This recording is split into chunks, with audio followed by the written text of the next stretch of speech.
પોલીસની ખોટી ઓળખ આપી ફરિયાદી સ્ત્રીનું અપહરણ કરી ધાક ધમકીથી ખંડણી માંગે પૈસા પડાવી લેનાર આરોપીઓને ગણતરીના કલાકોમાં પકડી પાડતી કપુરાઈ પોલીસની ટીમ। તારીખ 17મી જાન્યુઆરી 2025ના રોજ કપુરાઈ પોલીસ સ્ટેશન ખાતે નોંધાયેલ મુજબના ગુનાના આરોપીને તારીખ 16મી જાન્યુઆરી 2025ના રોજ ગામના ફરિયાદી શ્રી આશિક હસન મુલ્લા ઉંમર વર્ષ 32 ધંધો કલરકામ રહેઠાણ મકાન નંબર 431 આદર્શનગર મોટી મસ્જિદની પાછળ તરસાલી બાયપાસ ધનિયાવી રોડ વડોદરા શહેરના હોય સદર ગુનાના આરોપીઓને પોતે ગાંધીનગર ક્રાઇમ બ્રાન્ચ પોલીસ સ્ટેશનમાંથી આવેલ હોવાની ખોટી ઓળખ આપી ફરિયાદી શ્રીને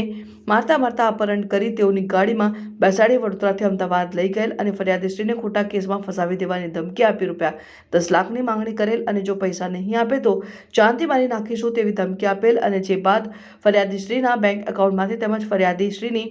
માનીતીબેનના બેંક એકાઉન્ટમાંથી અલગ બેંક એકાઉન્ટમાં બળજબરીપૂર્વક કુલ કિંમત ₹1,45,700 ટ્રાન્સફર કરાવેલ અને ફરિયાદી શ્રીનો મોબાઈલ ફોન લઈ જઈને ફરિયાદી શ્રીને અમદાવાદ સિટી એમ પાસે રાત્રિના આશરે 11:30 વાગ્યાના સુમારે ગાડીમાંથી નીચે ઉતારી દઈ નાસી જઈ ગુનો કરવામાં એકબીજાની મદદગારી કરવા બાબતે ગુનો રજીસ્ટર કરવામાં આવેલ છે।